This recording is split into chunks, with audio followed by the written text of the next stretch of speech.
Okay.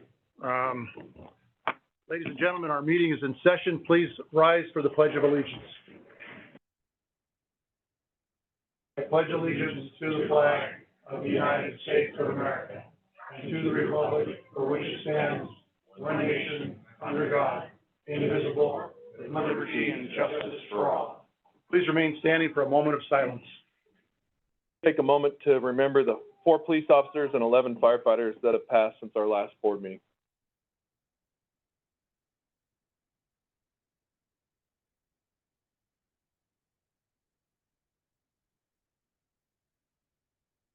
Thank you. Please be seated. Yes. Okay, well, first things first, ladies and gentlemen, welcome to our Sedona Fire District Governing Board meeting. This is what we hold every month, and we discuss the business at hand for the district. And today's kind of a special day because we have the pinning of 9 new firefighters plus 1, right? 1 fire inspector. 1 fire inspector. So with that said, we're going to jump right into this because we have some excited, anxious family members that want to take some photos with their new firefighters in their families. So Chief Mazulis, if you will, you've got the floor. All right. I'm going to attempt this without the mic. Can everybody hear me? Because it's spotty. My name is Ed Mazulis. I've been with the district 23 years, and these are really exciting times. We haven't hired this many people or this many firefighters since 2000. So, and we're not growing as a district personnel-wise. We just have a lot of folks that have retired and moved on to other opportunities. And so it's just the natural cycle of fire service organizations. You know, you get through your career and you get to retirement and move on. A couple of our board members are retired fire service members, and they can attest to that. They ran the race. And I'm excited, and I'm hopeful that all of these folks back here that we're going to pin tonight to run the race and get to a wonderful retirement. But in the meantime, I'd like to welcome all of you to our family. We've got a pretty tight-knit group of folks here, and we have fun. And I'm really excited about this new group. They're full of energy, some of them a little too much energy, but you know, we'll beat that out of them. But I really mean it. You know, if you're a father, mother, brother, son, daughter, sister of one of these new hires, you're part of our family, and we've got a lot of resources that extend beyond just our members, and you'll learn more about those as they get into their careers. So super excited to have you. You didn't come here to see me talk. You came here to see somebody you love get pinned and move on. Each of you is going to receive your badge tonight, the badge you earned. There's a fancy plastic case. I urge you to keep that.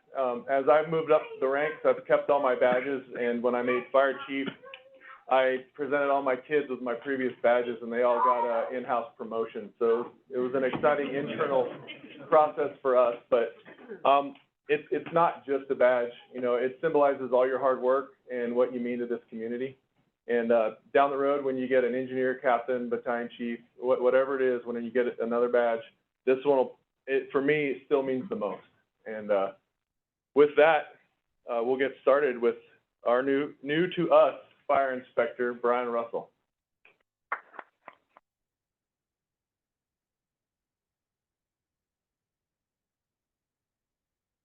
His family has not completed the transition, so he's going to get stabbed by Dory. They are in the World Wide Web. Yes, I'm sorry, that's my job.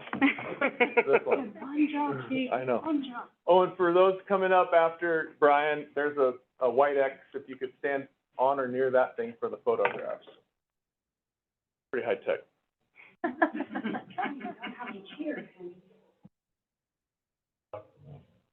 You are the one that should be having good luck.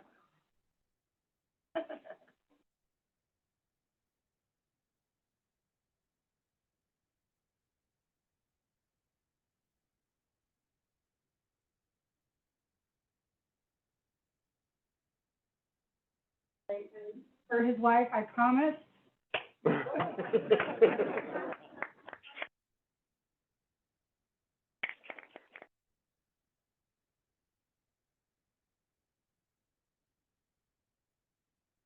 Next we have firefighter Colton Anderson, and he's being pinned by his mother, Bobby.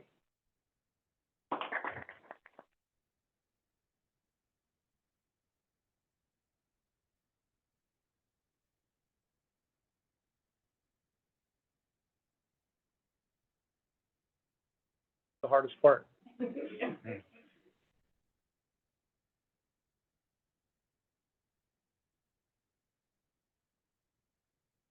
Oh, no, they're a nightmare, and then there's a little.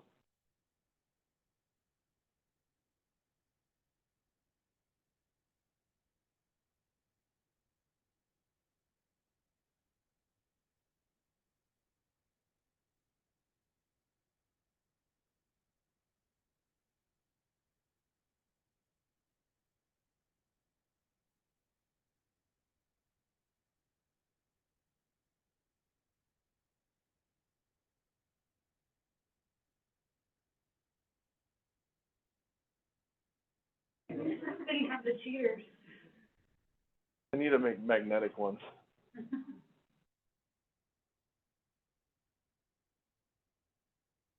We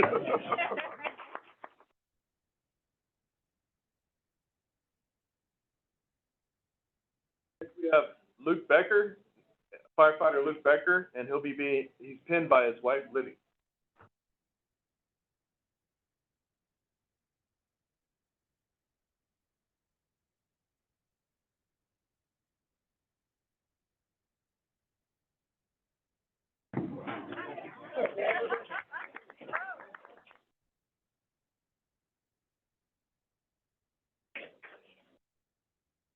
All right.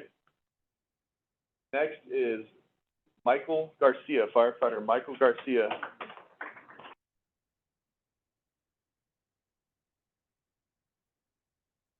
He'll be pinned by his fiance, Jordan.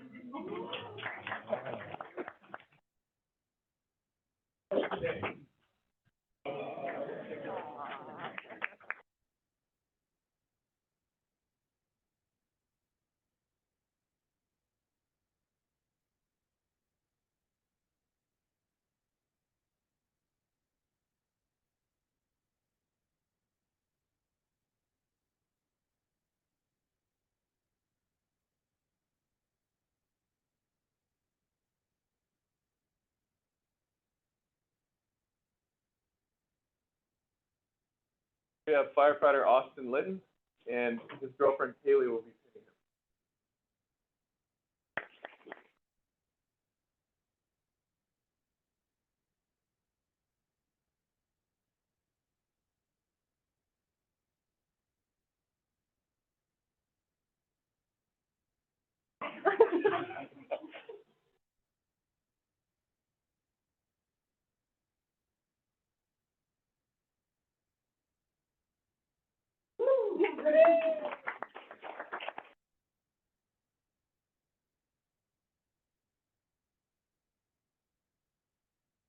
Next, we have firefighter Elijah Milot, and, go ahead.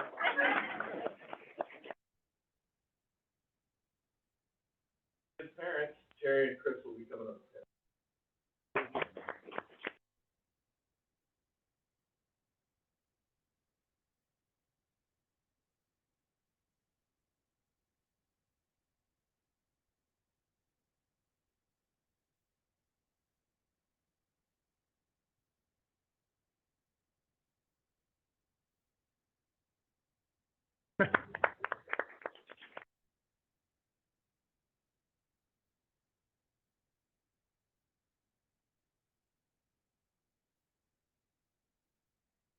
All right.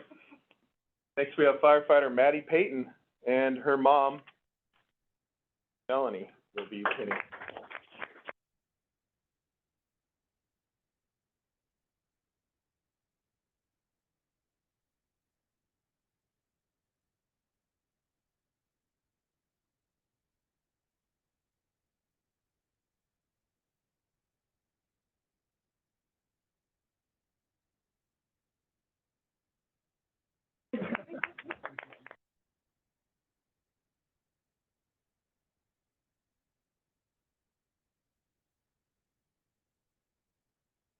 Our next, we have firefighter Andrew Richards, and Kayla, his wife, will be pinning him.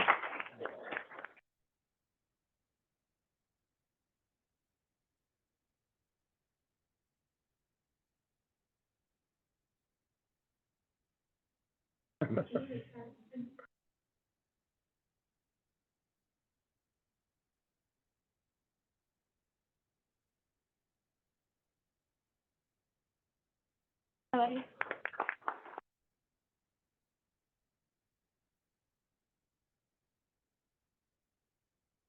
Next, we have firefighter Clyde Rubin. His father, Mike, will be pinning him.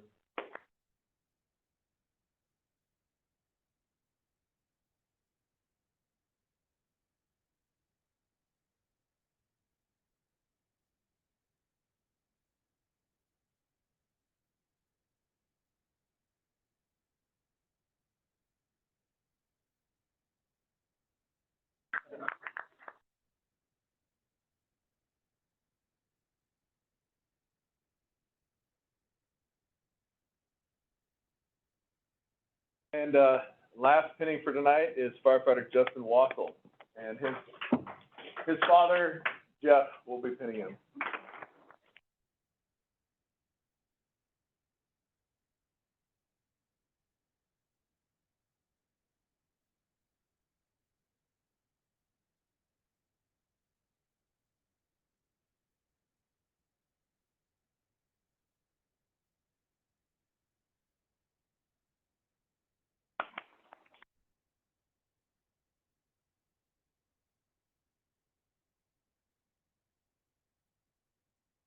All right,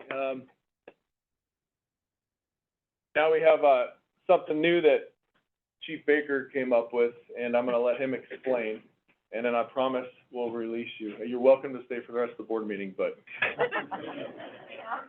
if you would, just give them all one more round of applause.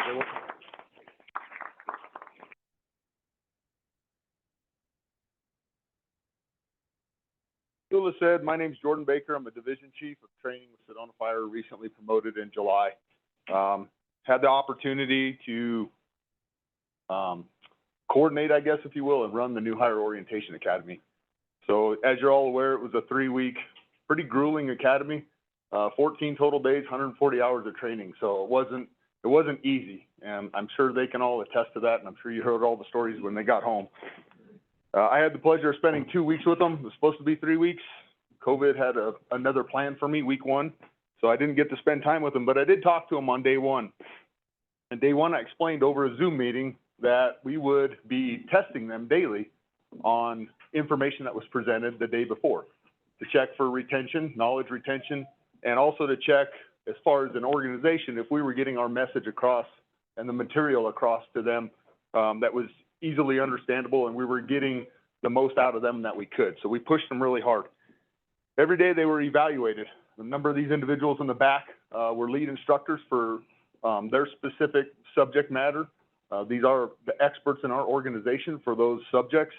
They came out and taught different things from extrication, wildland training, structure fire training, EMS training. I mean, the whole gamut, every core discipline that we offer here at Sedona Fire.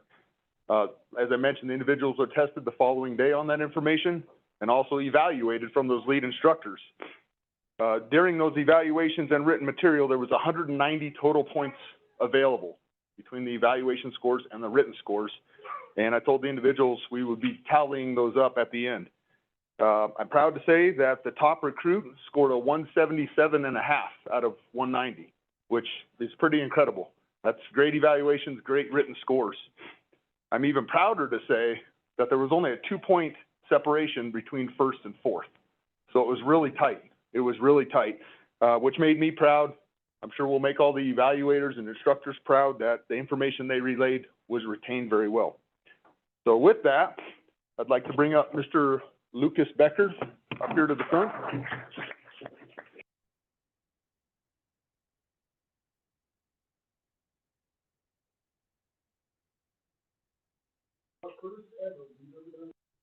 Fire's history. So Lucas is our first ever top rung award recipient. So there's your plaque and your engraved Stanley mug.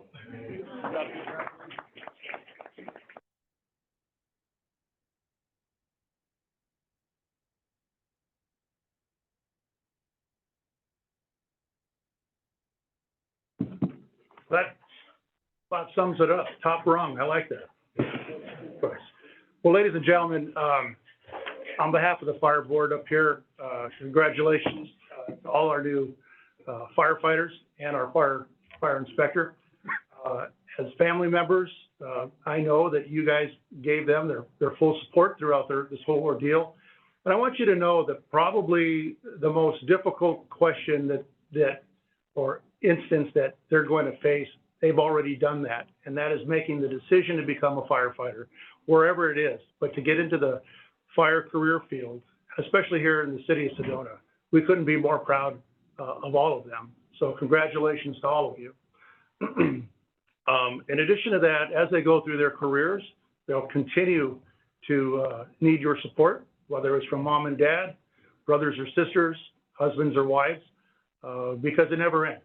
And they'll someday become engineers, captains, chiefs, and once they retire, they may even be up here on a board like this. I will say, as I look at them all, everyone has dark hair, and I started out the same way. So look at me now. Yeah, look at us now.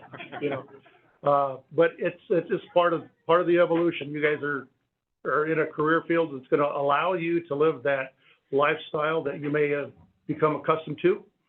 Believe it or not, there are a few of you that may have taken a cut and pay to be here, but for the love of the job, you've moved forward with that decision and becoming a firefighter. And like I said, I couldn't be more proud. We couldn't be more proud of you all.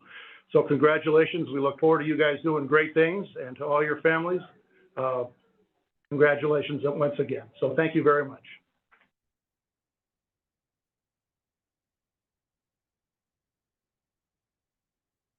We're going to break for about 15 minutes because it is a large group, so that you guys can take pictures in and around, or go out to the apparatus on the apparatus floor and take the pictures.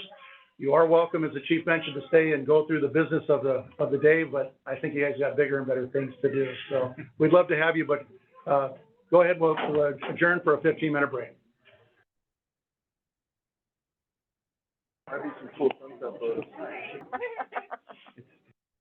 Okay, we have reconvened back into open session, and it was a great pinning ceremony, and I'm sure there's a lot of happy and excited families. With that said, we'll get along right into business, and we'll begin with our next item on the agenda, and that is our regular business meeting agenda for the public forum. Do we have any speakers from the public? We do not. You? Sure. If I had asked you a few minutes ago when everybody was here, we might have had. That would have been great. Okay, next item on the agenda is our consent agenda. Those listed as simply the October 17th, 2023 regular meeting minutes. So I move to approve the minutes. Do I have a second? Second. Okay, do we have any further discussion? All in favor of approving the minutes for October 17th, 2023, please say aye. Aye. Aye. Any opposed? Okay, the consent agenda is approved. Next item on the agenda is our financial report and updates, and that will be presented by our Director of Finance, Mr. Gabe Bolter. All right. Well, good evening, Mr. Chair, members of the board. You have the October financials in your packet. Starting off, you'll notice we received a sizable collection on property taxes for the month, $7.6 million. 1.2 million over kind of where we've trended from a historical collection perspective. So I know there was some concern last month with all of the spending and where we're at from a property tax collection. As I kind of said, nothing really anticipated any issues with collections, and the numbers are reflective of that and reinforce that. Non-levy revenue is at $440,000. We were over budget by $172,000. Both wildland revenue, we received almost $90,000 in the month in wildland revenue, which we didn't have any plans for October, just kind of how the year's been going. So that was good to see. And as well as our ambulance revenue was over budget by about $77,000. So two good things there on the non-levy revenue side. Looking at our expenses, you'll see total expenses where we're at are just at $1.6 million. Which is under budget by $1,100. So not a huge variance, but you'll see personnel under budget by $9,600. Buildings and land was under budget by 2,500.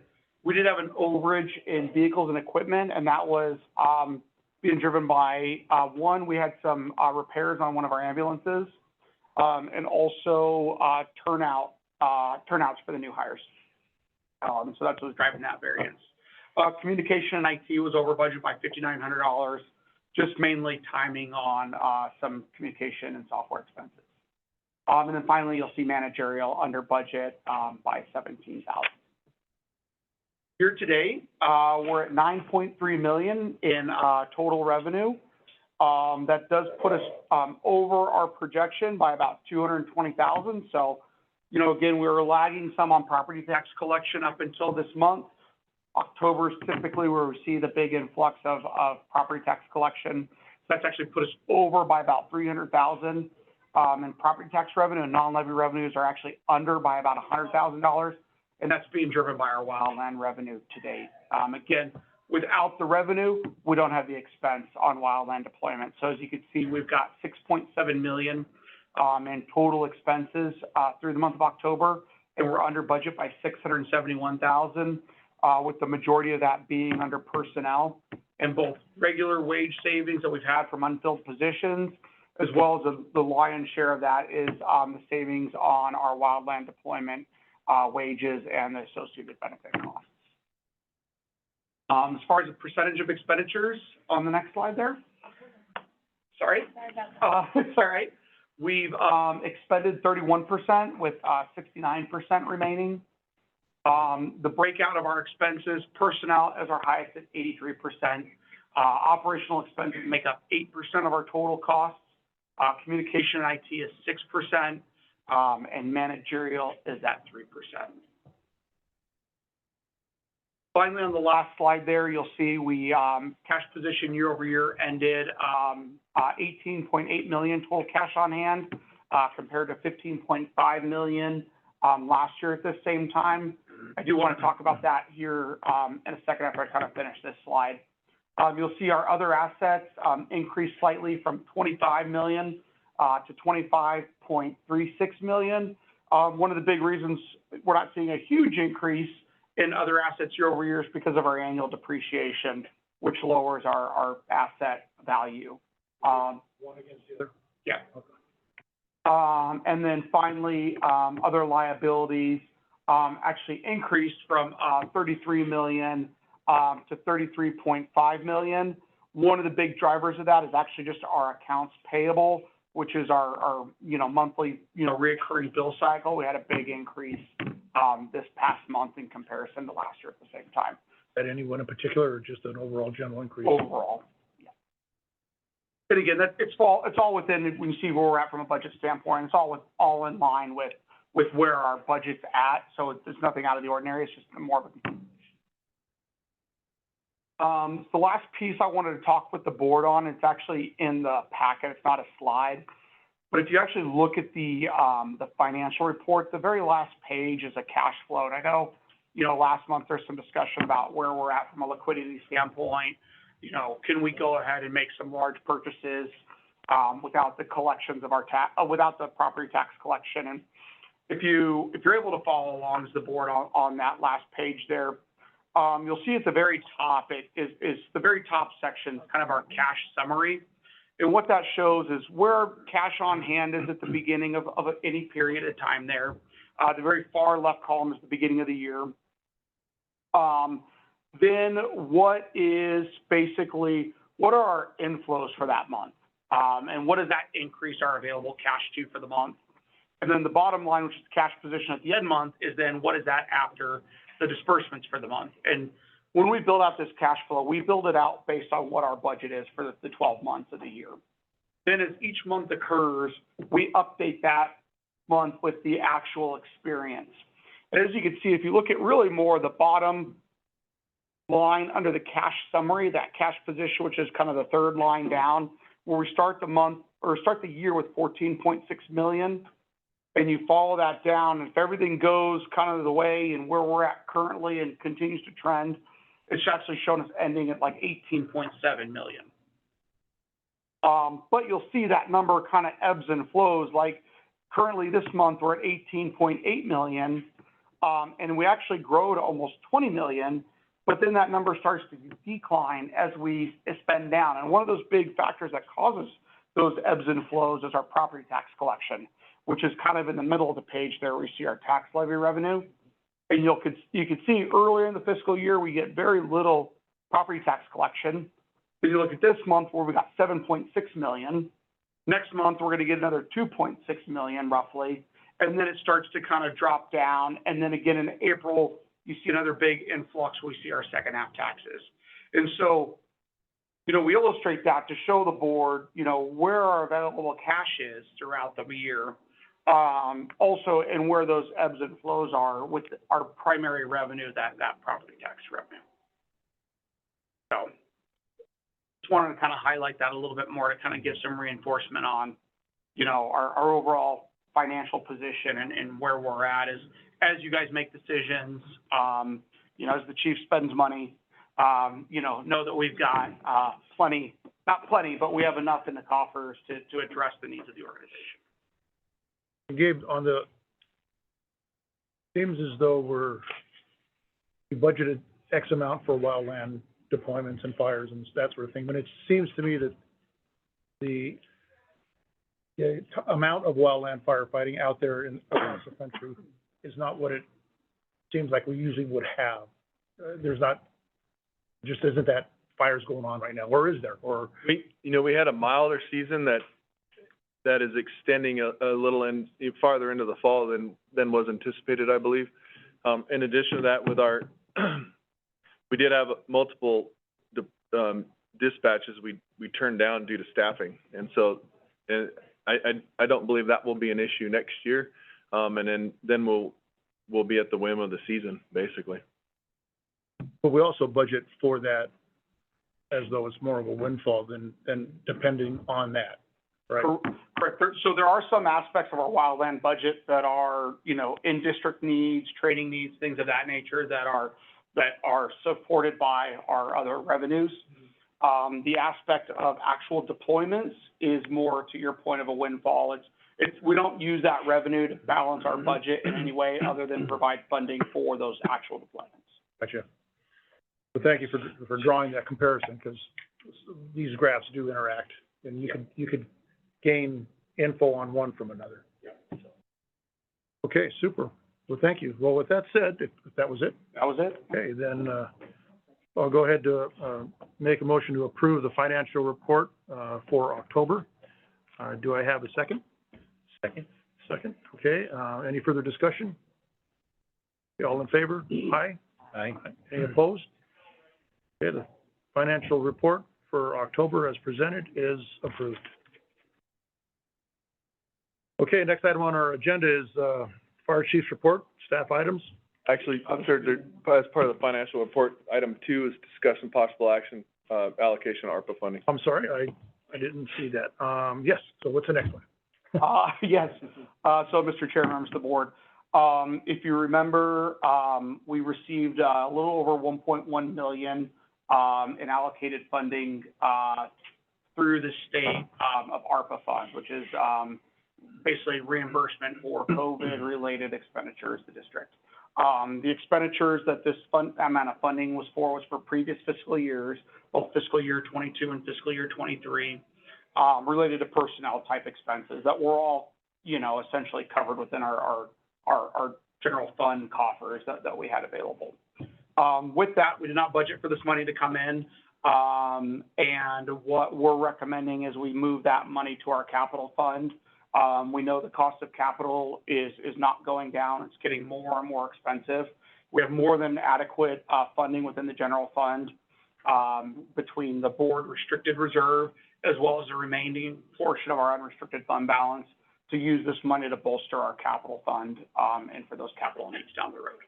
And so just asking for action to allocate 1.1 million of the ARPA funding to the capital fund. It was 1.1 even? It was 1,100,000. Hold on, I'll tell you the exact number. $1,108,390. I'm for ease of math, just saying 1,100,000 transfer over.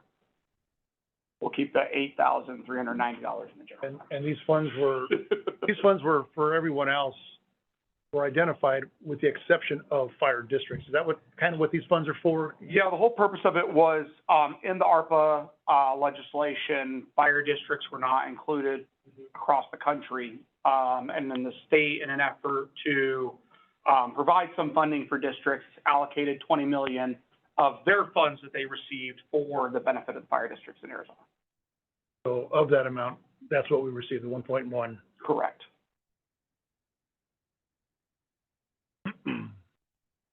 Bill, I have a question for you. In order to make a motion to move this amount from, receiving it into the capital funds, does it have to be an exact amount, or should it just, is a 1.1 million acceptable, because there is change involved with that? I'm only saying let's just move the 1.1 million, The balance to remain where? sit in the general fund. I mean, we can move the exact amount, but it's your preference. I just, for E, said 1.1. Do need an exact amount. If you want to limit it to 1.1, you can do so. Okay, so the exact amount is what the motion will be. Yes. They can move whatever they want, where they want. No, Oh, no, that amount will move over. if you name 1.1, that's all it's moving. Mr. Chair, the recommendation could be 500,000. It could be 100,000. It's just, the money was requested, secured, and we took receipt. So the board's pleasure to do anything they want, move the money anywhere they want, and just for ease of movement, Gabe just labeled it as 1.1. There's not a, Well, that I understand, but the motion is, we still got this amount that we received. So it should be the exact amount. Yes. Okay. I see. Okay, so I'll go ahead and make the motion to,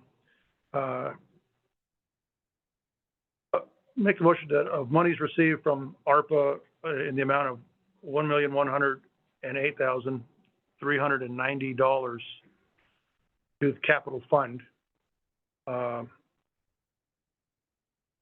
be moved to the capital fund, correct? Capital fund, capital improvement fund? Yes. Do I have a second? Second. Any further discussion? Yes, so we're now moving the whole entire amount, not Yeah. leaving some out. Right, so once it gets into that amount, into that capital fund, you can do whatever you want with it towards capital funds, as far as I know, right? Yeah. Okay, so the motion's on the floor, it's been seconded. Any further discussion? All in favor, say aye. Aye. Any opposed? Okay, that motion's been approved, so we got that amount going into capital funds, We'll move that amount. capital improvement funds. Thank you. Thank you. Okay, now, next item on the agenda is, Chief's report. Chief? All right. Once again, good evening. We will start with administration. All right. Well, good evening. I don't have any dollars in mind, which is probably good. So thanks to Kim, we've got some pictures of our, let's call it our partner training city there in Las Vegas. As Chief Baker indicated, the last 3 weeks have been spent rigorous training with the new operational hires, and we also took part in some training here in admin as well. So just to highlight some of those pieces that we've done, Kim Smathers attended a administrative professionals conference in Las Vegas, photos courtesy, to develop skills in all of the support. So it's not just it's not just pushing papers and answering phones and scheduling. There's a lot of planning, and there's a lot of skills that are used that can get overlooked, and in developing them and figuring out how to use all of your strengths, maximizing them for the benefit of your organization and your team are things that are highlighted there. And so we look forward to into implementing some of the great things that she's brought back. Finance, digging in elbows deep, particularly with our new single source audit that we had, and learning some more about that. One of our sister organizations, Verde Valley Fire, had sent out to the whole group that the GFOA, so the Governmental Financial Officers Association, both local and the national, does a number of really affordable trainings to help, particularly in government finance, understanding the things that are being explained to you here. And so, partnering with, JBG so that if you've got questions, if Scott's got questions, if the staff has questions, and JBG isn't immediately available, that I can be a good resource to answer those questions about the funding and the flow and the budget process and how we do those. So I've been participating in some of those finance conferences and seminars, here and online. For UKG, so UKG is our timekeeping and payroll and HR platform. You'll see that come through the billing. You see us talk or listen to us talk about it all the time.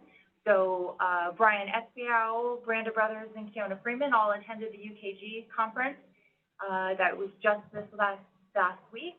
And, learning all the software upgrades, networking, finding out from industry professionals and experts how to best use that software. And each one going with a different specialty. So Brian Espiau's in programming. He's partnering hand in hand with IT, getting codes in there and getting it to run the way we need. Branda clearly using it for payroll, and Kiona clearly using it for HR. And so each one of them is going to take that back out to their division, their line of supervision, and then talking about a plan overall with leadership in the organization on how to best get our money's worth out of the product and really help with efficiencies and growth and making sure that we're doing the best we possibly can with what we have. The car seat program, I'm going to defer most of that to Chief Booth, but a call was put out by CRR to get some more installers, to get more certified installation experts in car seat installation. So it's a program that's put on nationwide, and Branda Brothers and Stephanie Knight on the administrative team answered that call. There was staffing shortages and things like that, so they were able to do it. We sent them to training down in the Valley, and they are both now certified car seat installer educators.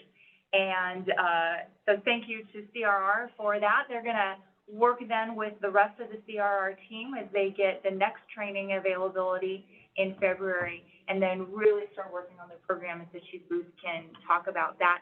A side note that as soon as Stephanie came back, short staff, there wasn't anybody available, and we had a somewhat of an emergency call where a parent called and the car seat that she had broke on her after she dropped her son off at daycare, and so wanted to see if we have one that we could replace, could we install it correctly.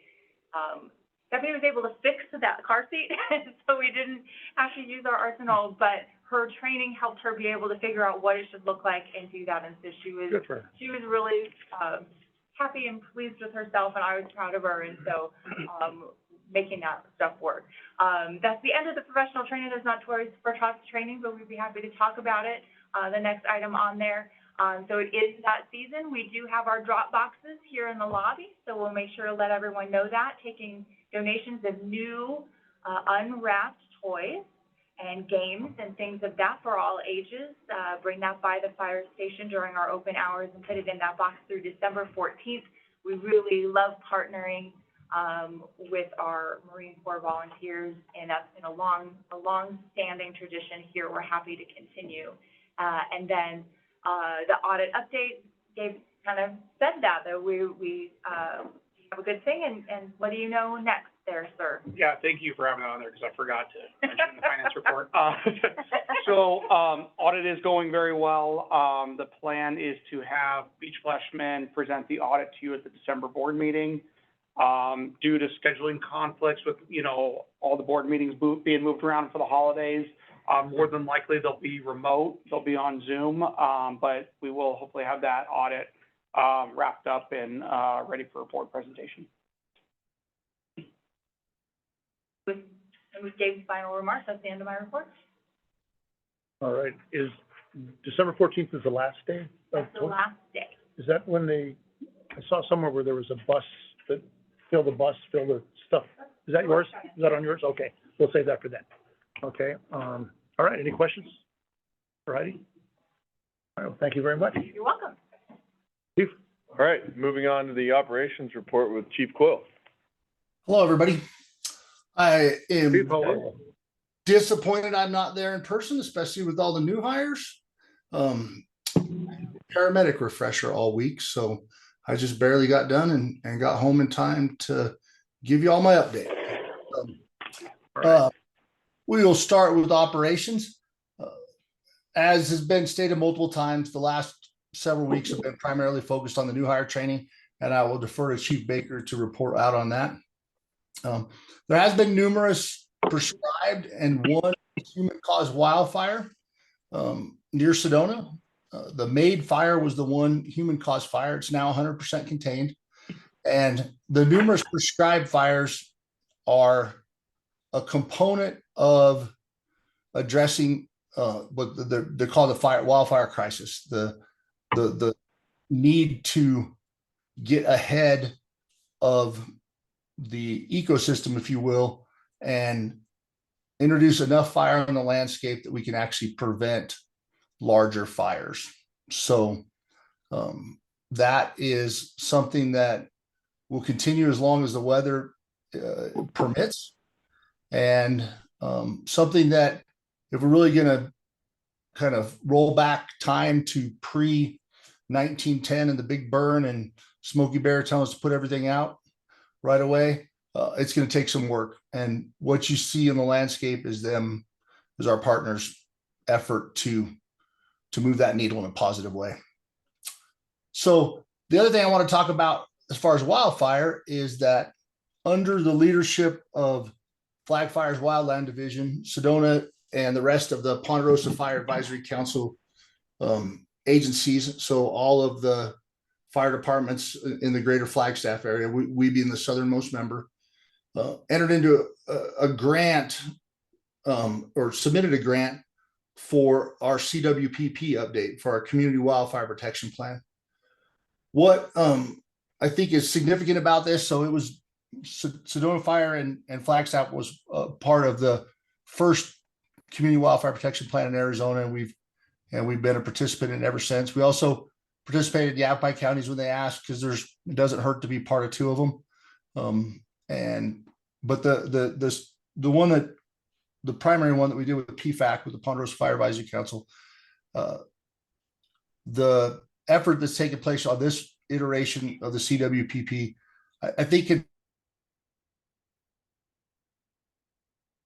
other communities that use that tool. So one of the parts of this is to create a hub website. It'll be a public facing platform that homeowners will be able to track home site assessments, and structure protection plan information will be available there. So there's nothing worse than being an ops chief going to an area for a fire and having to start from scratch. The work was done last season or the season before. So there'll be that repository there, and we have a lot of data that we'll be able to put there as well. And then we'll also update the existing community wildfire protection plan, heretofore referred to as the CWPP. So I don't have to say that 10 more times. And we're fortunate because we get to leverage NAU and the Ecological Restoration Institute, ERI, which is basically it's a forestry academic function to enhance our CWPP.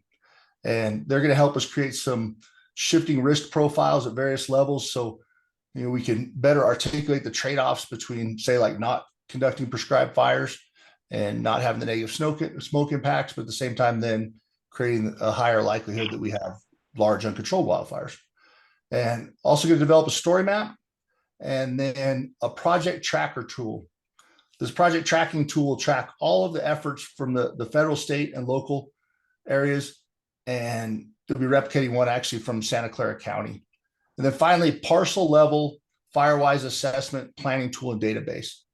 So one of the main things that we are trying to, that we need to address as insurance companies become more aware of the risk to their portfolio that wildfires present, is how do we engage at the parcel level, at the individual homeowner level, and get them to do the work that's necessary to help improve their home survivability and our ability to be effective in managing these large fires.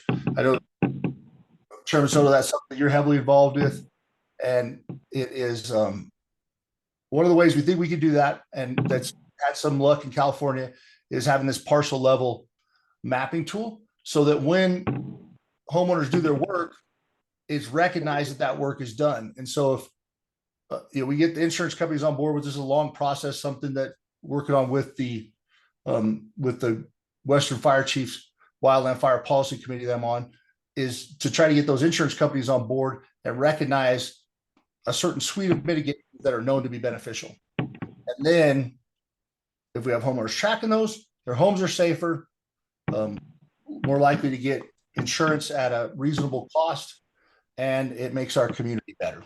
So that's kind of a lot for that thing, but there's a lot of parts that tie together, and I thought it was worth camping on for a moment. And before I move on, I'll ask if there's any questions on that specific topic. Do we have any questions for the chief? Chief, I've got a little bit of, a couple questions. The CWPP that we have, I'm vaguely familiar with it, working with Firewise.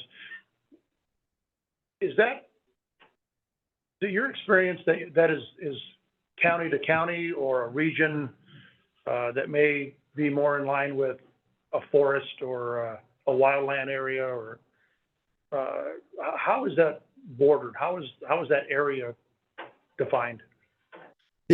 That's a great question.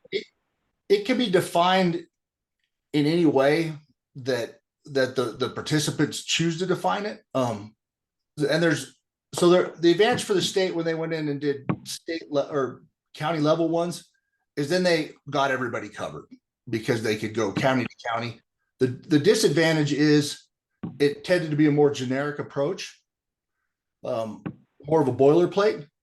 The advantage of doing it around like an ecosystem, like the rim country here, and with agencies that partner together, is that when you put the projects in there that you wanted to prioritize, there was consensus on those priorities based on the greater good. And so they're focused on that area. And that usually, because that's a lot of the way the forests were drawn out, is in those areas around, that tend to include one or two forests, and they become key partners in that. So there's pros and cons of either one.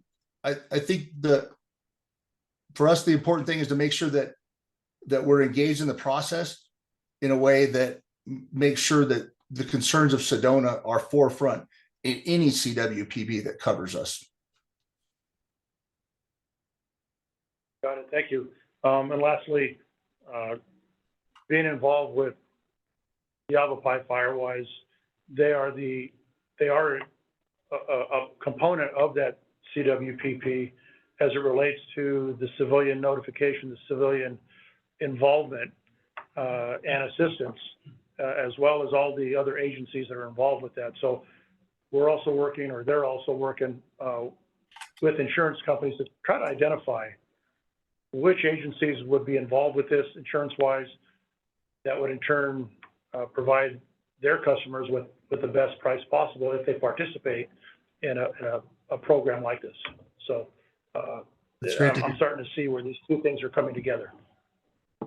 And that's a tough one too, because the short story is that, that when California, when they started to see a lot of loss, some insurance we're going to pull out of the market. California put legislation in place that said, hey, if you insure anybody in our market, then you have to offer insurance, even if it's at a higher rate, to anybody in our market. And the underwriters started not being willing to underwrite some of those policies. So then it caused whole large insurance companies to pull out of that market, which reduced competition and raised prices. So it's definitely a slippery slope about how much you try to legislate solutions versus how much you try to create an environment where you're less likely to have the loss that leads to the underwriters not being willing to back the policies that leads to the increased cost. And I think that's what Chief Booth's doing with making sure that everybody aligns with the WUI standards with new home construction. Everything else is another key component of that. Messy. It's messy stuff. Thank you. All right. Moving on. So weather, the short story is that we're still set up to be in an El Nino winter. The seasonal precipitation outlook for December, January is calling for near normal temperatures, above normal precipitation. And there is a pattern change that's happening over the next 6 days. And so hopefully we will get some moisture out of that. It kind of all depends on which side of the cutoff low we're on. But it's good that it's a shift from the dry pattern we've been in. So it's a start of hopefully some good winter moisture. HR update. So a couple of the training components within within the new hire training focused on things underneath Keona's purview. And that was the mental health and wellness, and then the resiliency training. Again, I don't want to speak too much on that, but I just want to say that everyone, John Scaife, Dr. Ritter Bush, and Captain Wells and Captain Rodriguez, well, Captain Scaife as well, all did a really wonderful job presenting their portion of that. And I think that's pretty cool that we have that caliber of people in here providing that resource to our brand new firefighters, and the agency supports it. The harassment prevention training, it technically occurred before the last board, but I didn't want to mention, so I wanted to bring it up. And the training was provided for all SFD chief officers, managers, captains, and billeted captains. You don't know what you don't know. And I think the best quote I heard from Stacey Gabriel, the attorney that presented the information that I know Mr. Whittington's familiar with, is that you guys may be heroes, but the laws still apply. I thought that was awesome. Just kind of brought us right down to that level, like we better be doing what we're supposed to. And I think she presented in a manner with enough case studies that it maintained relevance. Telecom activity. Every month Bob sends me a list of activities that is valid and long. And then every month I try to kind of bring it down to something that I think is appropriate to present here, and at the same time doesn't understate the complexity of the issues that the telecom division deals with. So I have 5 categories: acquisitions and updates, challenges and solutions, infrastructure and maintenance, personnel and training, and future plans. I'm just going to talk about 2 of them, but I wanted to give you guys, that's not all that's going on. So in acquisition and updates, the new tough books we talked about, we've received those and working to get those where they can be put into service. Initiated discussions on locations and frequencies with Codan and Zetron. That's part of the whole radio upgrade. And then there's a waveguide, a microwave issue at Schnebley Hill that they're working on.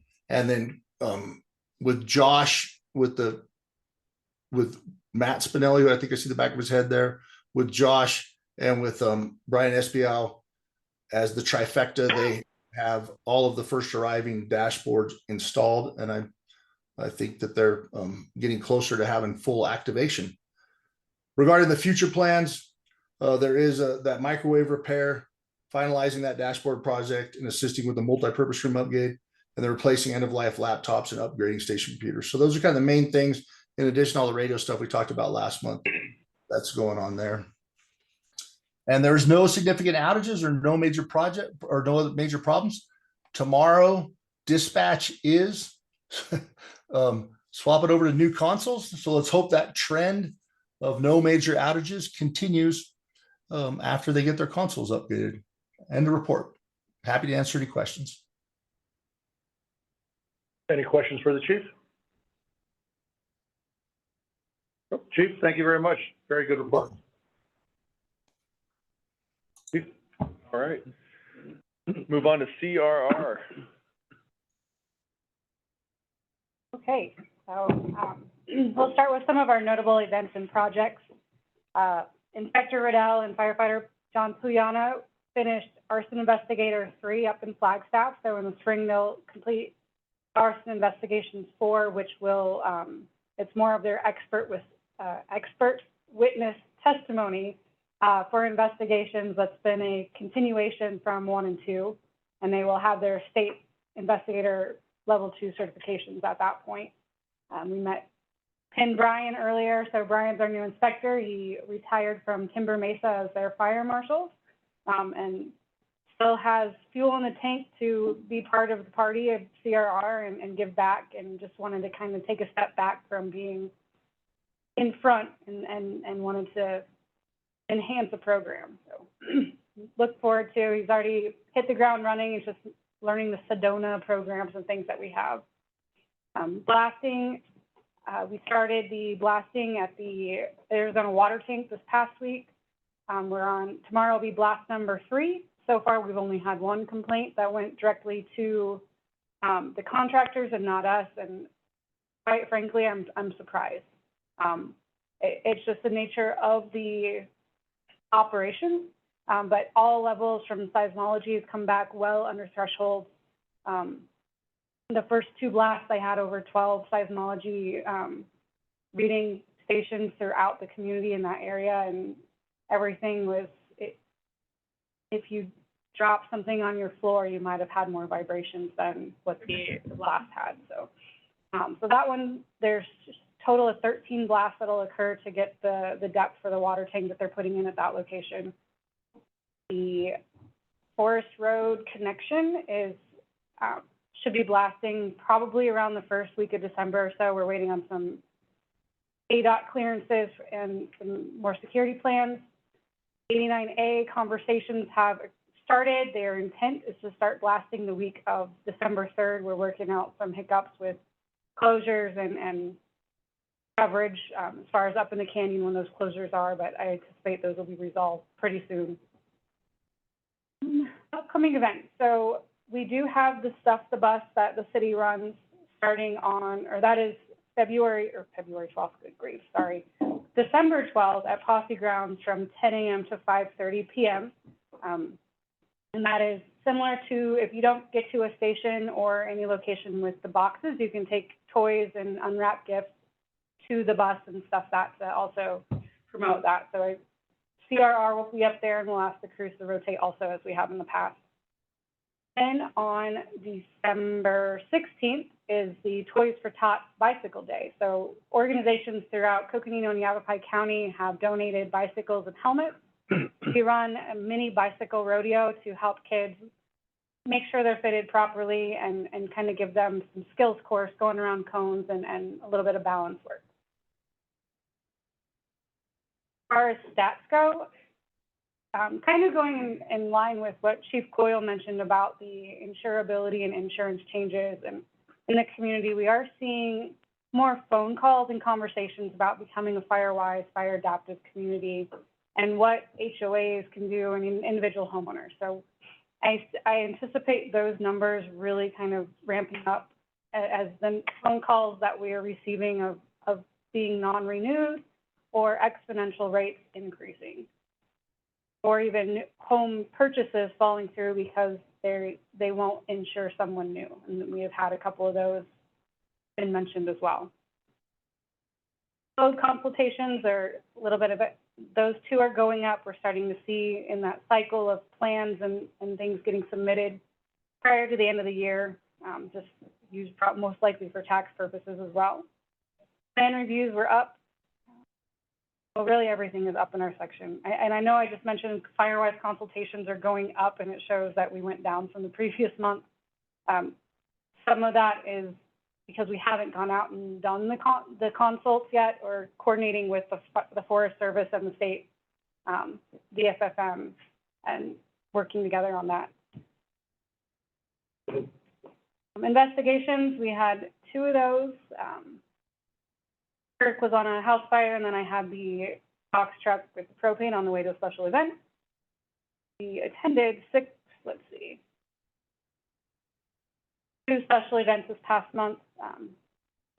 The Halloween event, as well as the National Night Out. And public outreach was a total of 6 this month as well. Any questions before we go to the safety message? One quick point on your Firewise consultations, is that homeowners associations that are interested in the program that you go out and explain what the program is, and then it's up to them to find Yavapai Firewise to apply? It's a combination of we've had individual homeowners that are wanting to know, having that defensible space inspection, and some of them, and this is one of the things I'm working on, internal program, is changing those to a wildfire prevention consultation to see if what they want to do.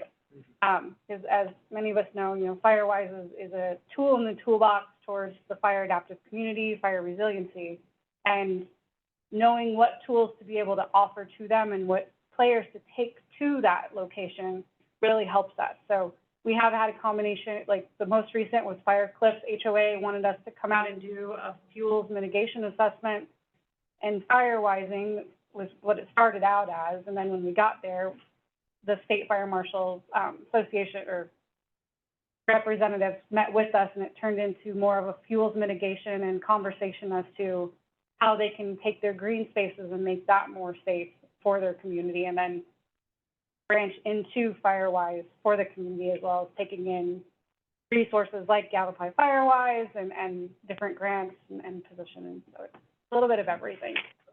Thank you. Next slide, please. So our safety message this month is holiday fire safety, really kind of focusing in on Thanksgiving. Most of us, we have smokers, we like deep fried turkey, making sure that the turkey is thawed out and dried before you drop it in.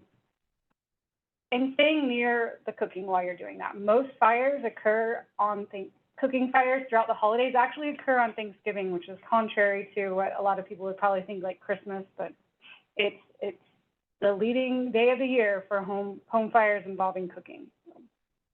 So pay attention to what you've got going on. If you've got kiddos around, set a safety area so they know not to get close to stoves and ovens.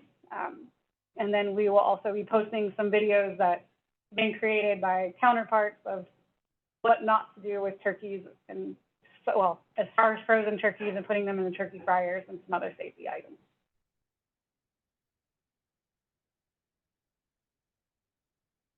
Okay. Any questions? Yeah. All righty. Thank you very much. Chief? All right. Move on to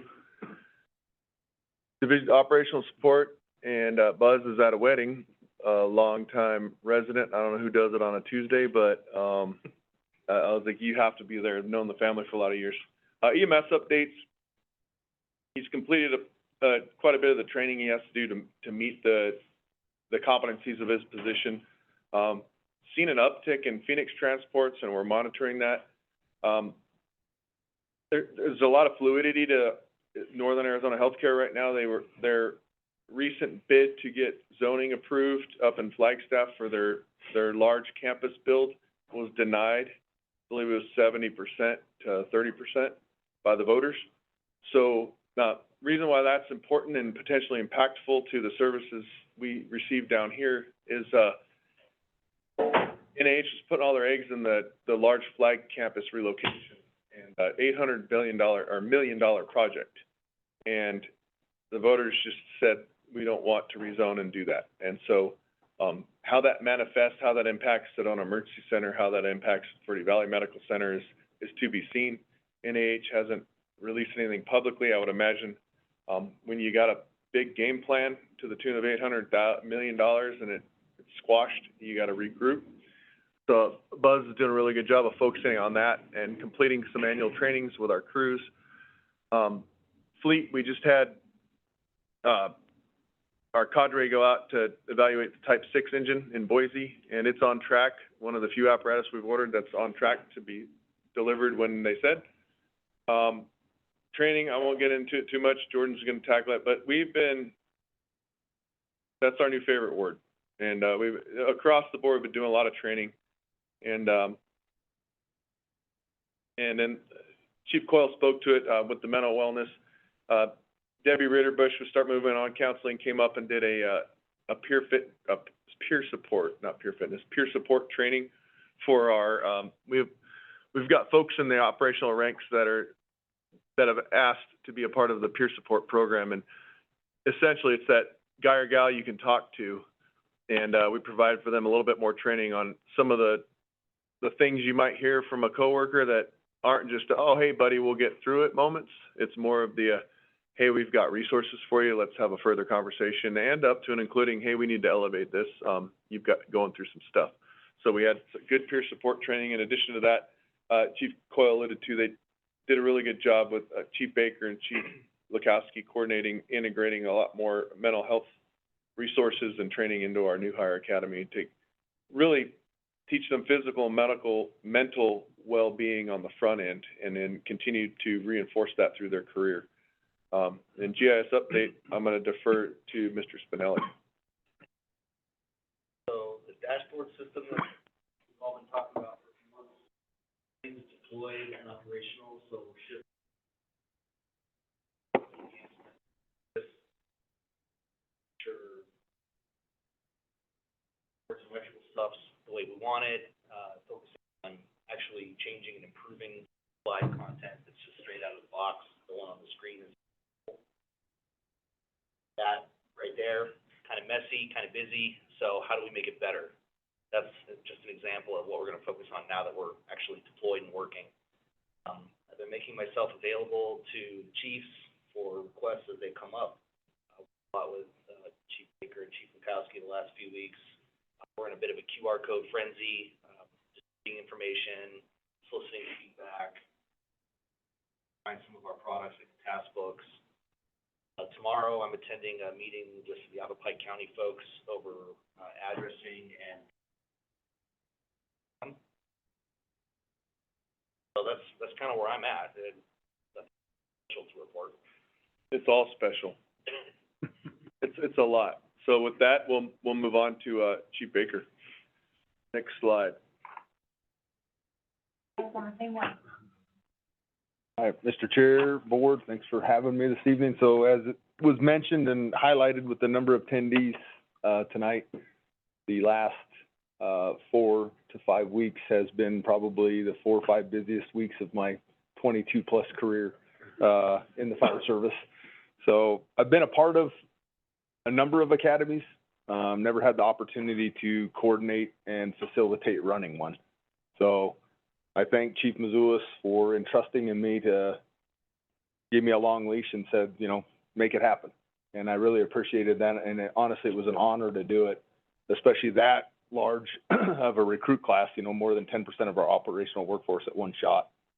We haven't done that since the early 2000s. So it was a lot of work, you know, some 12 and 13-hour days, but it was well worth it. And I think we ended up with a very strong recruit class. We shifted a lot of what we've done in the past and really tried to consolidate a lot of the travel time and time we deemed that was wasted, if you will, driving between stations and different facilities. So our academy was 3 weeks long, with each week having a designated location with a designated theme. We handed the orientation and lesson plans to the recruits ahead of time, so they had time to do it. I assigned them homework during the evenings, some of it on the tradition and culture and history of Sedona Fire and reading material. And as I mentioned, they were given retention tests the day after the instruction was provided, where we tested them that day on how much information they retained, and then for us, highlighted any areas we as an organization need to improve in delivering that information. And it did highlight a couple areas that we needed to clean up, a little things that we were doing. I'm happy to say that, you know, each candidate was given, or recruit was given an evaluation that day by the instructors. All of them started at a baseline. If there was any areas where deficiencies were noted with the candidate in information retention, attitude, work ethic, whatever that may be, we would pull them aside and address it. I'm happy to announce that we didn't have to do that one time. The 5 was a max score, and I asked the instructors to provide me with a couple names of those candidates that stood out, and Firefighter Becker was selected as our first ever top rung candidate. Idea that I brought to Chief Mazulis, and he said, run with it. And I let the candidates, or the recruits, know day one that we were going to be doing that, and what they were going to be graded on, as well as tested on with the written tests. And I was happy to say that they all did extremely well. It was a tight race, came down to the last couple of days, literally. So, as I mentioned, they had 14 total days of 140 hours of training. So it was a lot of training, jam-packed into 3 weeks. And again, the theme of this academy was to break it down to a basic level and provide them with the knowledge, skills, and abilities to perform as a probationary firefighter day one. with their expectations. Not what's gonna be expected of them for 6 and 9 months, but what's expected of them day one. So we spent a lot of times on sets and reps, repetitions on hydrants and hose pulls and EMS. And we really dedicated a lot of time to make sure they were proficient in those skill sets before they hit the floor. And from the feedback I'm getting already from crews, it was beneficial. And so beneficial that this week we just completed our minimum company standards, almost completed. We have 2 more companies to do. So there's a standard that we have, a series of standards for minimum company standards that many of them are associated with times to complete these drills. And each company had to go out and perform that in front of the training division, their battalion chief. And I actually had a light duty captain that was able to assist me with that. But the recruits were so proficient in their skills that they were integrated into most of those minimum company standards, even some on their first day. And they performed well. So that was exciting for me to see. I take a lot of pride in that and excited for their future. They were all issued the new probationary firefighter task books. So that's another thing that I've been working on for the last couple months. We basically dismantled our probationary firefighter task book that we had and created a new one. Much more comprehensive, went from roughly 25 pages to over 90 pages. And those are basic skill sets that they have to get signed off year one. Included in that are some case studies, some reports that they have to provide to the crews, presentations they have to provide to the crews to increase their knowledge base and in turn help increase the knowledge base for the crews that they're presenting to. So though they all were assigned that task book, we know it's the first edition. Working with Matt, we were able to create a QR code on that front cover for the captains and their mentors. If an issue comes up where something's not included in the task book they feel there should be, if there's an error in there, something shouldn't be in there that is, they can scan that QR code. It takes them to a pre-constructed form that Matt helped me create. He created it, I just provided them the input. And that individual can fill that out with their recommendations or anything, hit submit, and I get an email right away. Just put out a email soliciting for volunteers for 3 senior firefighters to stand up a probationary firefighter task book committee. And the intent is to have that committee meet on a regular basis, take that feedback into consideration, and if it makes sense, we'll make changes in the task book as we move through until the point where we have it pretty well defined exactly and polished how we want it to look. It's the first time in close to 6 years that we've actually gone in and revised that task book. So it's been a while. It was much needed. Now we'll be moving through the series of task books, but the probationary one was the first one. So they've all been issued those new task books. They were also issued required reading material that they're going to have to not only read, but then create presentations and report out to their crews on. With that, again, Matt helped me create a QR code for all our district library books. So all those books have been checked out and assigned to those individuals, some of them for 6 months, some to a year. As that deadline approaches, just like a library, they'll get an email, I'll get an email saying, hey, your book's about due. They need to recheck it out. They can contact me. We can check it out back to them. But just more of an accountability piece for dollars we're spending, because books are not cheap anymore. They're very expensive. But we have that series of books now that's been checked out, assigned to them. There's an accountability piece with that. Only I can check that back in, check it back in, put it on the shelf in the library, and wait for the next person. Now it's available. So something else we worked on, and GIS has helped a ton with that. So we've been working a lot on automating flows.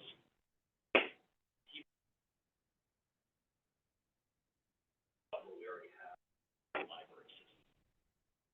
It's automated messaging and A great tool, again, for some financial accountability and accountability of the resources we have available in the training office. We know where it's at all times, and we know who to track down to get it back if we need to. So that's a great tool to have. Let's see. So firefighter Cascade Dietrich, I talked to her. We got her registered for the first all-women's firefighter leadership symposium in Phoenix. It's actually in Mesa in February. Excited about that. A large piece of that symposium is recruitment and retention of female firefighters in the fire service. So I felt that her being a new firefighter recently going through probation, now a paramedic, getting on the technical rescue team, she's moving right along as we expected she would, doing a great job. But now we want to send her out to gain some of that resource and knowledge on how we can recruit more female firefighters and then retain them once we get them. So that's a large portion of this symposium. I asked her if she was interested. She was very interested. We got her registered.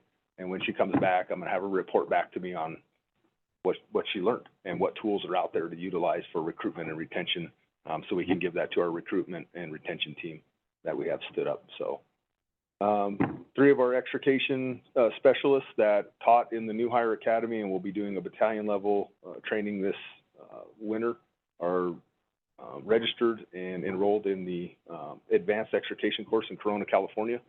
The only cost to Sedona Fire District is getting them out there in a vehicle and some per diem, the class itself, and I believe all the lodging is paid for. So it's an excellent class for them to go out on new technology for extrication, hybrid vehicles, electric vehicle safety. They'll go through a series of those and actually have hands-on training with that and bring that back to the district.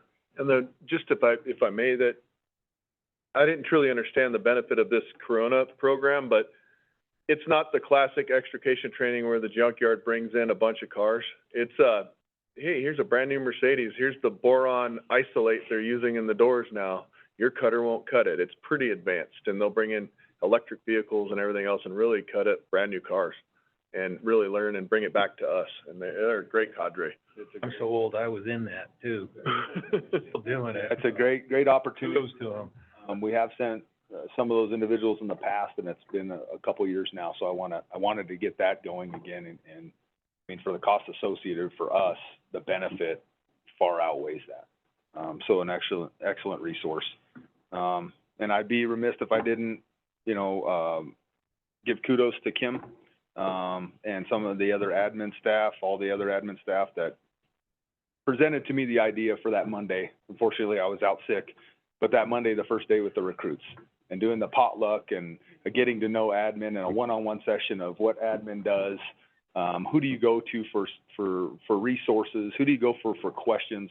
We hadn't done that before, and that was an excellent idea and an excellent addition to our recruit academy. And I think, again, the benefits of that will pay dividends for years to come. Just in, who do I talk to for payroll? Who do I talk to for uniforms? We've never done that in the past. So kudos to all the admin staff for stepping up, and Kim for bringing that idea. And I believe that was one of the things she learned at one of the conferences that she attended. So thank you for bringing that up. Thank you for the admin staff for making that happen. Again, sorry I missed it. All the recruits had a good time, and they really appreciated it. And it was welcoming because they were very nervous that day. The first day here, and it was very nerve-wracking. So I think that kind of calmed some of the nerves and made them feel welcome and showed them what Sedona Fire is really about, really family-oriented. And we're here to see you be successful, and we want you to be successful. And I think that really helped set the tone for the rest of the academy. So good stuff going. It's busy. I hope by next meeting I'll have the annual training plan for 2024 finalized, and we can report out on that next board meeting. It's close. That will lay the groundwork for all of 2024's training, and meet all the minimum standards and ISO requirements that we have set on us. So we'll report out on that next meeting. What we've been up to. Okay, thank you, guys, been busy. Yeah, sounds like Any it. questions?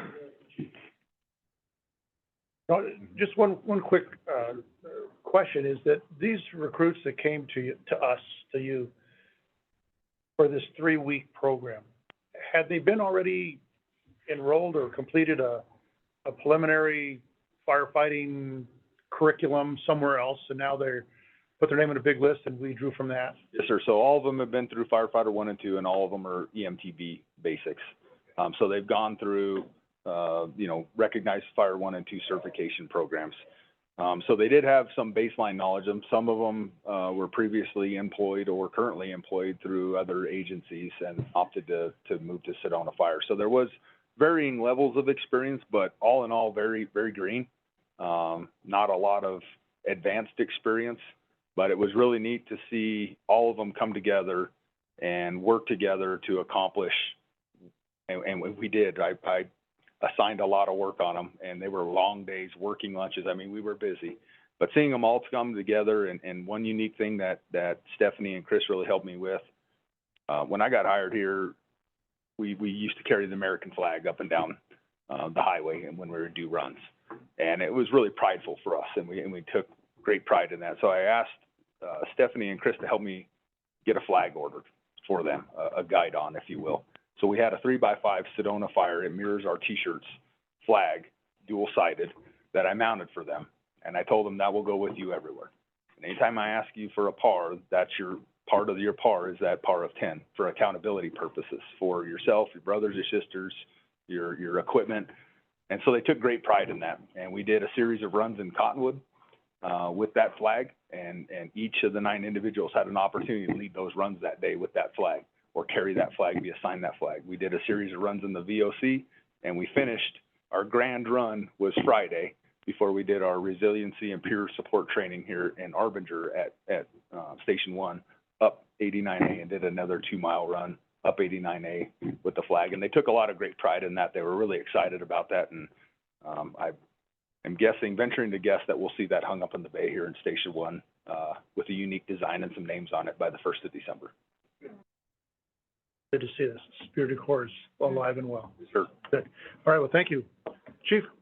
But I do want to correct Jordan and call it a gabion flag, and probationary firefighter Madeline stated that is now a galbion because she carries it most of the time. Got it. Okay. That's what I got. Next slide, please. All right. Here's some pictures of the swearing in, and we can go to the next slide. And here's our incident summary. It's reflective of, you know, what we see monthly. If there aren't any questions, we'll move on to the next slide. And again, Station 1's winning the race. And, you know, we are seeing an uptick in transports, and like I said earlier, we're monitoring that. Call volumes remaining pretty steady. The irony of the past two, yesterday and the day before, we had a mountain bike crash and rescue almost within 100 yards of each other on the same trail. So I don't know how that happens, but there might be a glitch in the vortex over there. And it was interesting. But next slide, please. Again, median turnout time is going down, 1 minute, 49 seconds. It's been riding the past couple of months in the minute 50s. And travel time has gone down. And again, these numbers, that has gone down. But again, these numbers can sometimes be skewed. And with the work with the dashboard and what Matt referenced, now we've got things going. We're going to start fine tuning the data. And it's not that it's not accurate. It's just, it may reflect non-emergency calls where we're just driving there. We're not getting there. And so we really want to, part of this project is to really, for our crews, the public, and for our board, is to really fine tune that data so it has a level of accuracy that is pinpoint. And we'll go to the next slide. Purchase orders over $10,000. I can't talk. Wireless. There's the wireless. All these were approved the last boarding. The first few were approved the last board meeting. The FireCat testing is our hose recertification process. And an AZ Emergency Project products was, again, some equipment for upfitting apparatus. And then here's some information on community support and appreciation. We mentioned last month we participated in a golf tournament for a Sedona area veteran and community outreach group. They're super appreciative, and I'm just happy these things are starting to happen again. We're getting out of that COVID funk, and it's a great opportunity for us to get more involved with the community and in a relaxed fashion, and get out and, you know, some good competition, some good fun, and it's exciting. So, again, our social media engagement, if there aren't any questions, it continues to be an invaluable tool. A lot of great information is presented on our social media, and we're getting a lot of really good feedback. I know when there's fires popping, Dory's really diligent about where's the smoke, and we'll fire out. We'll put out fires about fires more quickly than people just assuming the world's burning. So it's been really good. Next slide, please. All right, and then that concludes the chief's report. I could move on to the next item if there aren't any questions. Any questions for the chief? Chief, a while back you had staffing from a busy station to a less busy and taken that and moved it over to the busy station for Correct. experience sake. Is that still ongoing, or now that we have holes filled, we've kind of back? We swapped crews, with Station 1 and Station 6, for a lot of reasons. One was just to, you know, to your point, give them a break. We did swap everybody back to their quote home with, the start of the new hires. We wanted the new hires to come in the door and have their captain there, that we didn't want them to have a captain for a couple tours and then get a new person. Well, with that being said, everybody is home, but we have made some strategic moves of more senior captains that have bid to different stations, to busier or stations with new recruits, because we, as we've mentioned before, we're down a few captains. We're going to test in a year per our testing schedule, and we wanted to bring some of those captains out and let them spread their love and experience to these newer folks. And for those that have been in the fire service, you know that most organizations have an opportunity, a bidding opportunity with seniority to sometimes less busy stations, and we pulled those guys off the bench to help us knock some home runs out, and then they can go back to the bench. So we're going to be making some strategic moves with staffing that deviate from established practice for a little bit till we resettle and kind of salt some of these new folks. Okay, thank you. Any other questions? Kiddo, move on. All right. Item E, you want to jump into item E?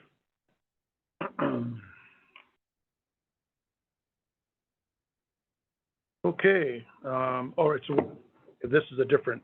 Correct. Okay, so, next item on the agenda is discussion possible action, discussion regarding upgrade to the radio system and installation. Chief. Correct, and I want to clarify, I'm not asking for any action on this. I felt after the last board meeting, you know, we had hundreds of thousands of dollars in asks of the board, which you approved, thankfully. Those asks were all related to IT and internet technology, networking technology needs within the district. And being here a long time, you know, myself, Chief Baker, Chief Coyle, Lukowski, we know the history of the system and why we're at the point where we have these asks. But I wanted to take a moment as kind of a prelude to December 4th and just specifically discuss some of the IT stuff as we move forward and kind of bring you up to speed of where we're at. So with that, briefly I want to cover some of the historical impacts. So really in the early to mid 2000s is when our system went from, you know, I won't say the old school, but, you know, some more analog technologies and technology started ramping up. We all know that. Computers, you know, smartphones, you name it. So the world started to change in the early 2000s. Historically at Sedona Fire, we sourced a lot of our radio system through, you know, secondary networks like the state auction sites, you know, where there was slightly or gently used equipment, and then we would patch it with new equipment. And we had the IT infrastructure, human resource-wise, to make that happen, the knowledge, skills, and abilities to bring used parts in with new parts and put it together and make it work. And that continued, you know, through the late 2000s, up until the point where, because of cost concerns, Bob and his crew built out our channel 3 simulcast system. That's our main channel that we talk on. It's simulcast. I don't want to overcomplicate it because I will lose how it works. But basically, that's the channel we can talk all over the place for the most part on, is channel 3, because it's simulcast. And because of limited budget, they were tasked with building it out with pieces and parts. And they made that happen and did such a good job that they were recognized at the International Wireless and Communications Expo in 2009 for their ability to make that happen. So Bob was able to do that because he had a division of people, and he wasn't always plugging holes in the dam.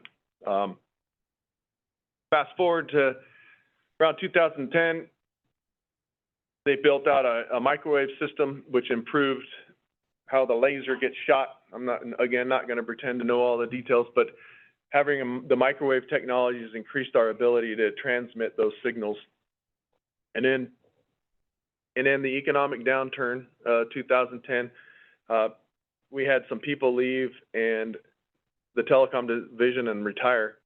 So we're down to a IT guy and then 2 telecom members. 2011, the board directed a telecom hiring freeze. So between 11 and 15, the conversation started about, throughout this entire time period, the conversations were always being had regarding the need to upgrade our system. This isn't something that popped up. There's always been an expressed need by varying individuals within our IT division. And then in 2013, the FCC mandated narrow banding of our radio channels, which essentially the old channels worked on a higher power, and you know, to oversimplify it, you could crank that knob up and get that signal to launch. And with the narrow banding, it narrowed the band and narrowed the power of those signals, so they wouldn't launch as far as before. So there was a lot of Band-Aids and duct tape during that time frame by Bob and his division to set up our system so that it could still communicate as efficiently as possible. Because of the narrow banding, it reduced the power of the signal, if that makes sense. And then continued to have reductions in staffing, and then in 2000, and the system's continuing to age. And around 2015, we started conversations about bonding. So I was like, we're not fixing anything because we're going to get this bond, and that's going to pay for it all. And so we pumped the brakes. And I want to be clear, this is no fault of any elected or any staff member before me or currently here. This is just the kind of the historical perspective of how we got to where we are. 2015, we closed the Sedona Fire Public Safety Access Point. We were the dispatch center for the region from south of Flagstaff to just north of Phoenix, and it moved it to Cottonwood. That then required us to move everything to AIM that way and further reduce some of our intercommunication ability within district. Stuff continues to age. And then we had, in about a year and a half ago, or then in 2018, it was identified our network system was failing. We added more computers to our fire apparatus. We added more computing needs to our stations. We added some cloud-based stuff. We started, you know, servers were aging out. Everything we had lived on servers. They were aging out and were being replaced everything was being replaced as it failed. It wasn't being replaced as a preventative measure. And that's where we've continued to be for the past couple of years, where once it breaks, we scramble to fix it versus, hey, the industry says this has a 10-year shelf life and it's 15 years old, but we'll wait till it breaks. So that's kind of the shift in momentum the past year and a half, 2 years. So 2018, IT clearly identified our network, the phone system, and associated radio equipment was aging. And then in early 2022, we were down to Bob, and Bob was the guy. We then picked up Josh, and work continued to attempt to hire radio technicians to no avail. Chief Trotwine initiated a third-party telecom assessment. We refer to it the Pegasus report. It's available to you if you haven't seen it. It's 249 pages. The Pegasus report was completed right when I came on board as fire chief and indicated that we needed about 12 telecom staff members, and to upgrade our system, it was going to be upwards of $24 million over 10 years. Telecom manager, Bob Motes, wasn't comfortable with that assessment in its entirety. He felt that the system could be upgraded for a much less cost. And since getting that report, he's really gotten to work. So today, we've hired 2 radio technicians. I misspoke in my slides saying they'll be here in mid-November because we are in mid-November, and they're not here. One of them is delayed due to DPS having a backlog of fingerprint clearance cards. The other one is due to start right after the Thanksgiving holiday. So we will be onboarding one at the beginning of December, which I'm excited about. So Bob, when he's not fixing everything, has been working diligently, and we'll cover it in more detail, and I'm available at any time to get more in the weeds. I wanted to give you an overview, but once I learned some stuff, I asked Bob, what does right look like? And essentially it's P25 compliance, and that's the industry standard for our system. And that's the industry standard across the state. So anything we do will work with anything whoever they is, you know, if we have compliance. So there's really two options that we've landed on there, and I didn't do any of the work because I don't know. But the Motorola Corporation can come in and just build you a system and buy for Motorola. It's all Motorola components. Their techs out of Phoenix help manage and service it, so on and so forth. It's more costly. And with some of our geographic limitations and the need to have people up on the mountain on a Sunday in December, the technician availability was concerning to me. Bob also engaged with conversations with a group called Zetron Codan, and best way I could describe it to you hobbyists is you buy a brand new Mercedes with Motorola, or you build the most expensive, best classic car for Barrett Jackson, but you use different parts from different people. Both awesome systems, you just get there in two different ways. And working with Zetron Codan, we just got some final numbers from them on a radio system upgrade that'll improve our coverage area, enhancing crew safety. It's going to meet the needs of our modern system, and it's going to keep up the increasing demands on our broadband network and ensure we're compliant. And then there's a map of our current radio coverage. So essentially, where we're at now is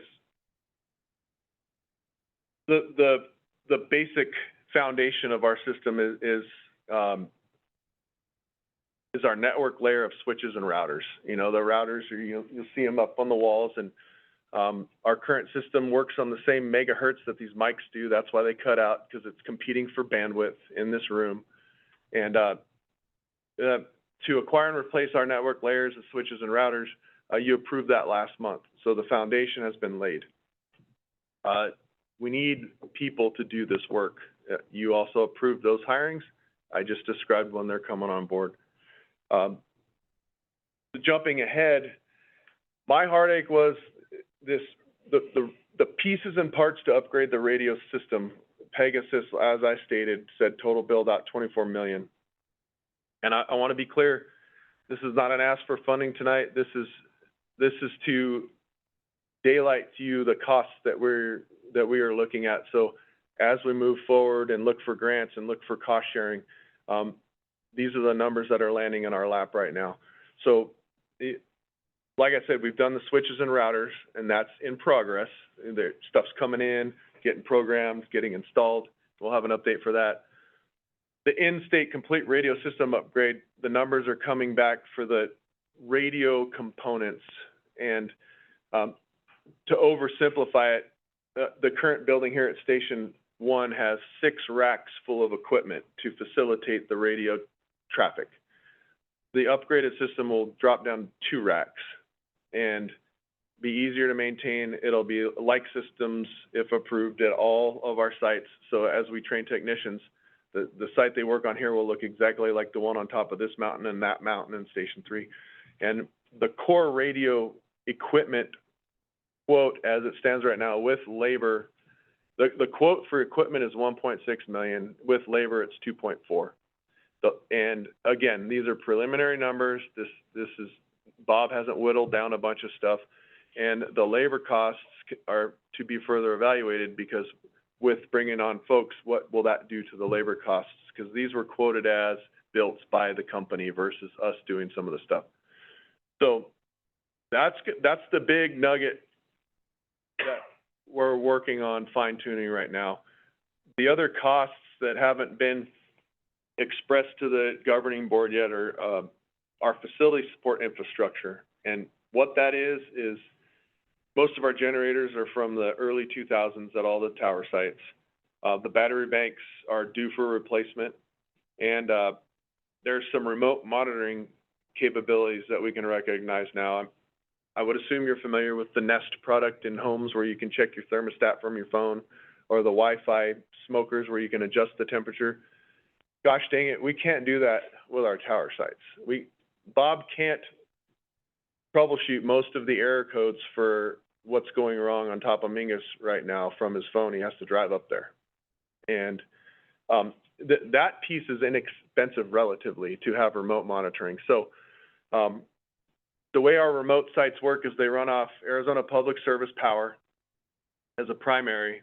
That line gets cut, snow blown, or what have you, has a generator that kicks on. The generator runs out of propane or fails, then it has a battery bank. Again, like I said, most of those failures, they will get some sort of alert remotely, but it won't tell Bob what it is. So he has to pack up what he thinks it might be and take it to the site. And in the last big failure we had, Mike had just serviced an old generator on Schnebley last winter. It threw an overtemp error code, went up there, the thermostat that was out of the box failed, and he made some assumptions, so he brought all the parts to fix it on site. So that was a lucky draw, and that was just us having professionals that know what goes on. So bottom line is, we've started some substantial steps towards improving our communications for our firefighters. More to come, and right now Bob is working on sourcing and identifying, in addition to that 2.4 million, Bob estimates the batteries, the generators, and the work needed to upgrade the facilities, the air conditioners for those sites. We'll push it towards 3 million, you know, probably not to exceed. But again, that's preliminary, that's shotgun. Find out Generac generators, some vendors are saying they're 2 years out. So I'm not talking, hey, governing board in March, I'm coming at you with a big ask. This is 18 to 24 months of stuff that's going to happen on a good day in a perfect world. I felt I was remiss if I didn't kind of give some of the background, because seeing your reactions to last month's asks, I realized that maybe we haven't done a good job explaining how we got where we are.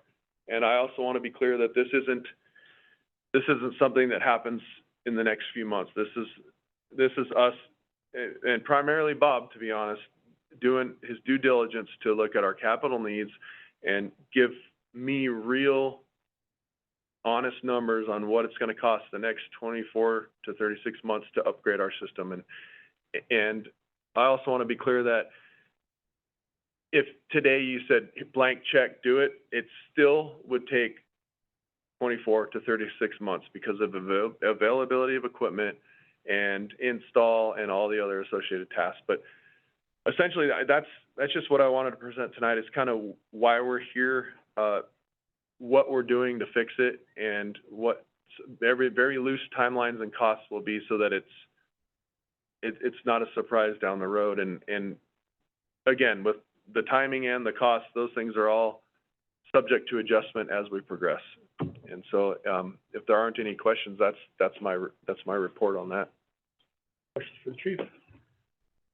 No, I enjoyed it though. Well, you know, Chief, what I find remarkable is the fact that you've been in your seat now for just over a year. In the first 6 months of that, you were juggling 3 different positions at the very minimum. So really, in the last 6 months, this is kind of coming all together as the chief.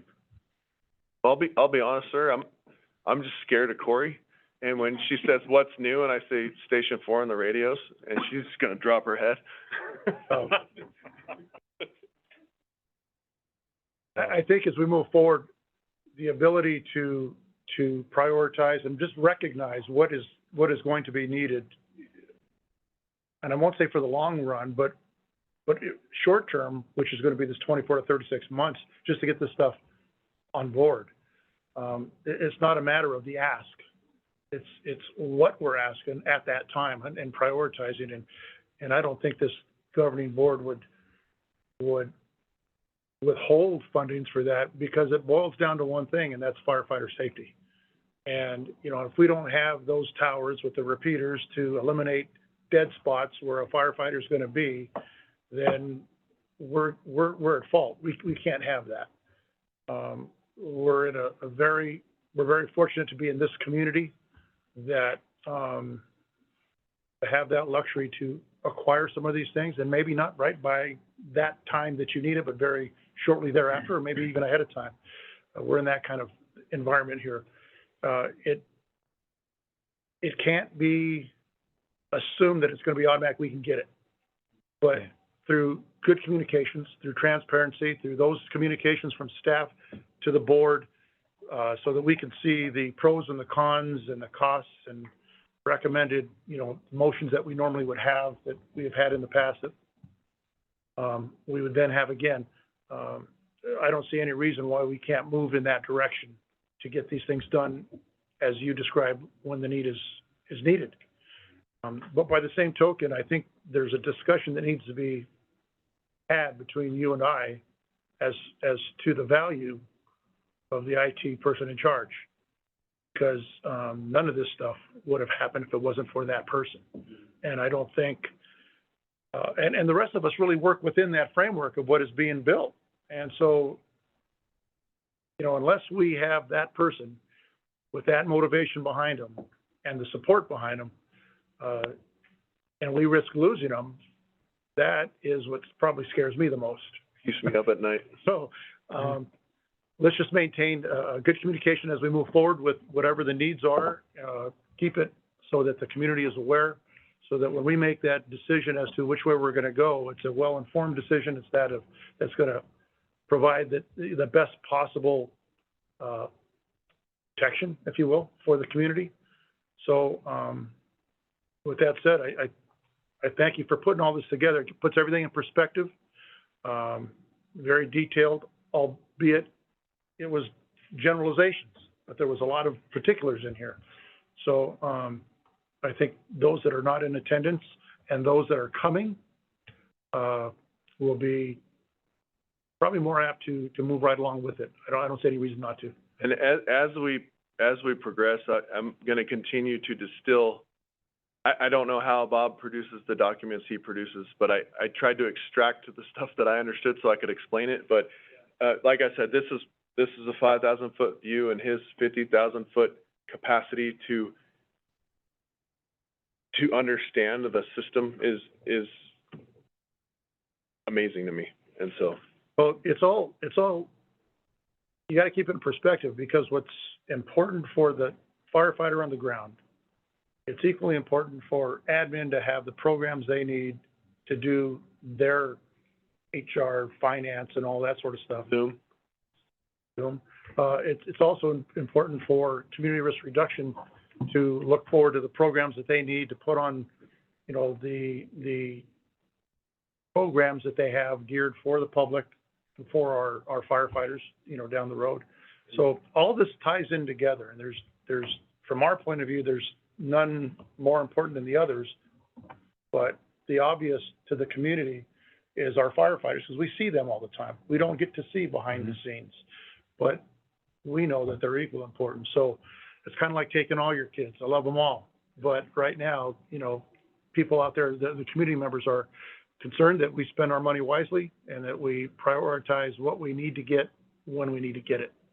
So keep moving forward on that. Keep us apprised, and I appreciate the input. Will do. Thank you.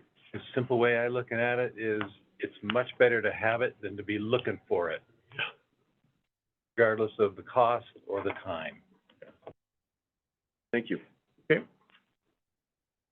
With that said, there was no action other than just keep us apprised of what's going on. And again, that's where we're at. Okay, item F, discussion possible action, announcement of new board member to be seated December 2023. I would only venture to guess that's probably me talking about this one, huh? Okay. Well, as the staff is aware that we did hold interviews November the 8th. We had 4 well-qualified candidates. They all presented themselves well. Grading was challenging, not difficult, but challenging, because there was some differences in tallying the scores and keeping them close. And when we finally at the end of the day, when we finally put everything together, much like what you mentioned about some of the candidates being very close in rating, all candidates were very, very close, but there has to be one that rose above the rest, and that was Corey Cooperman, who we saw the person based on scores and responses and demeanor and experience, the one that would be the one for this spot that we have. So that evening, I was able to communicate with Corey, and she was happy that she rose above the rest and that she accepted the position wholeheartedly. At the end of the day of the interviews, we did make the motion to appoint Corey as a result of the grading and all the numbers we saw. So he is aware. The position has been filled, and now we're looking to have her, through the open meeting law, take what is required of her, her oath prior to being seated for the December meeting. And that will be for the balance of the vacancy, which was from Jean. I'll coordinate that with Kim and Corey. Okay, that'll be good. And I believe the training is online, if I'm not mistaken, for open meeting law, and the oath needs to be taken at least, 24 hours prior to being seated. So I believe. I could be wrong on that. But with that said, that is our new board member, and we're looking forward to having her back on the board. I think she did 8 years prior to, then a four-year since she's left, and now she's back on board. So congratulations to Corey. Okay. Last item on the agenda is the board member items, discussion of board members' fire district related activities since the last board meeting. And this should be a relatively quick one because there's only 3 of us here today. So with that said, I'll start on my left. Janet, anything for this past month? I'm just attending the hiring of Corey. The one-on-one is still coming up. Yeah, we had a one-on-one. Yeah, we did, but another one's coming up again. I'm sure. I'll look. So, that's all that I can think of. Okay, thank you. Scott? I too was in the interviews, and it was a nice process to see how you can, like Dave was saying, you see 4 different individuals there, but you want to get the best one. And I agree too. I think it was a good thing to do.